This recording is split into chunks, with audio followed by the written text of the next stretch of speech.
Welcome back, everybody. Here we are with another IELTS Task 1. Today we're looking at bar charts. Welcome back. Let's just start. So remember, as always, we focus on analysis for this. It's very tempting for a lot of people to just start writing.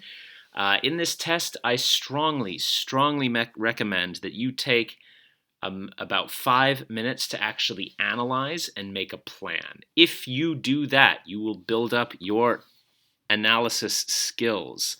More importantly, your habit of analysis. So you'll look at the data and you'll see what they want you to see. So always remember, we want to focus on analysis. Second, try to break the data into sections. You'll see that in today's video. Make a plan. Always, please make a plan. I know it's tempting to just start writing as soon as the test begins. I strongly recommend you take 5 minutes, analyze, make a plan. If you do, 10 minutes is enough to write the task, but 15 minutes should give you more than enough time. Be flexible with your connecting language. Try to avoid just going first of all. Secondly, these very easily memorizable language points, they are not wrong, but they can be problematic if used inappropriately. And finally, the most important thing, practice. Don't just practice your writing, but practice the analysis. So if you have the test tomorrow, I'm not sure this video is going to help you. But if you've got the test in 2 months, well, you could get a lot of experience in analysis in that time. So please remember, there's no secrets to this. There's no tips or secret strategies. You just want to be good at analyzing, and if you can do that, your writing will improve. All right, so let's just get on to the task itself. So as you can see here, we've got a bar chart. The bar chart below shows the percentage of Australian men and women in different age groups who did regular physical activity in 2010. So why don't you just take 5 minutes right now, get a piece of paper and a pen. I want you to analyze the data, press pause, go ahead. Welcome back. I know you did the analysis. So I made some basic notes here. First of all, it clearly looks like women work out more. Overall, through most of these periods, it's the women who are, or the females who are exercising more, with the exception here. So that was the overall, and that's very important. You do want to find that trend. Secondly, I've got here 15 to 24, and I've highlighted this because in this case, men are working out more than women. However, afterwards, women work out more, and it is generally an upward trend. So I've noted that here. Women more, and it's going up, with the exception of the last year. Men also work out less. So yeah, men work out less. You can see here, there's a drop, and then it goes upward. The biggest gap is here, and I've noted that big gap, 13%, and then at the end, near parity. So here they are almost the same again.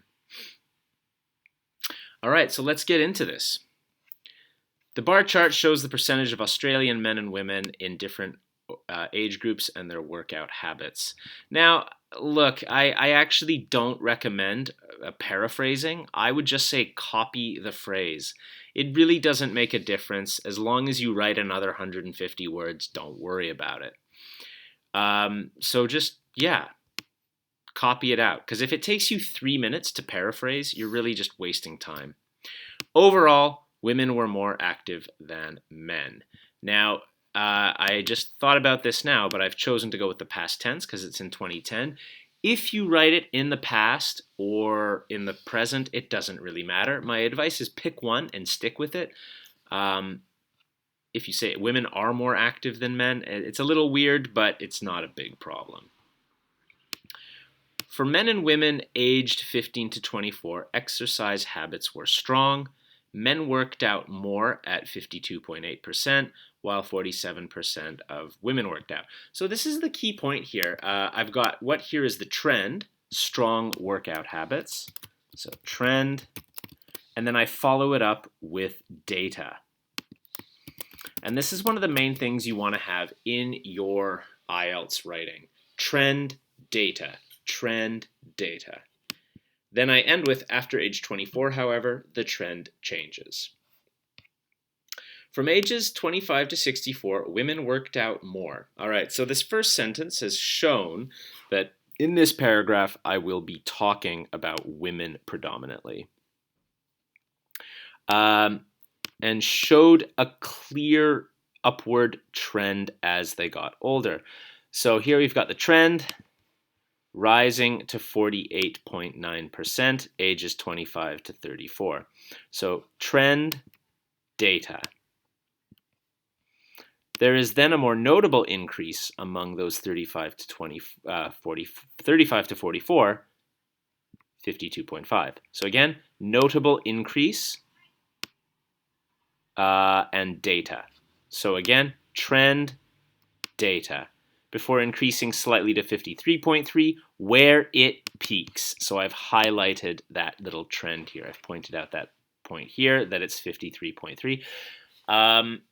And is also the highest percentage for any sex at any age. So I've pointed out for all of the sexes, this is the highest. This is the peak and it's the highest. After falling slightly among women 54 to 64, and then I don't include data, and I mention the final data point here, it's 47.1% for women over 64. Oop, that should be 65. So, well, I guess that is 64, so I'll leave it there. So here's the main thing, like, you don't always have to include every single piece of data, and I left one out here. I think I included this one because it was the highest, but I could have taken this one out. But again, I was highlighting that there's a more notable increase, so I guess I chose to leave it in. Then, men tend to work out less than women. All right, beautiful. We've got the main point of the paragraph. This is about the men. There's a notable drop from 24 to 25 and older, falling nearly 10% to 42.2. So again, I really highlight that it's a big fall. It drops by 10% to 42 after being over 50. And another fall once men are between 35 and 44, where it's 39.5. Now, this is an important one here. This is the biggest gap between the men's and women's workout trend, 13%. So again, trend, data, and comparison. So I've got it all here. I've compared men and women. This is where the gap, oops, sorry, not that one. This is where the gap is the biggest, and I've given you the data as well. However, the gap narrows as the men's percentage begins to steadily rise. Now, I don't mention the data here or here. It's really not necessary. And then I go nearly reaching parity with women once over 65, 46.7. So I've now compared it here again to the number here for women. So again, I don't include all the data, but I try to include enough of that trend data, and that is something you definitely want to practice in your analysis. And also really highlight things, right? You've got the peak here, you've got the biggest gap here, but then you note that it begins to, that gap begins to narrow. And yeah, and some good language to help you with that.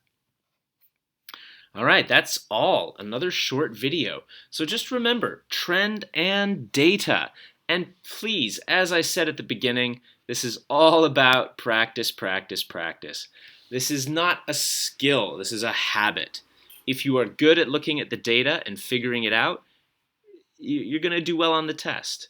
And you can see how understanding the data allows you to use some of this less common vocab, like these participle clauses here and here. And I really love using these participle clauses because it's the same grammar, but it looks totally different. So, it's not like it's this predictable, for example, and slight increase, slight decrease, which is quite predictable.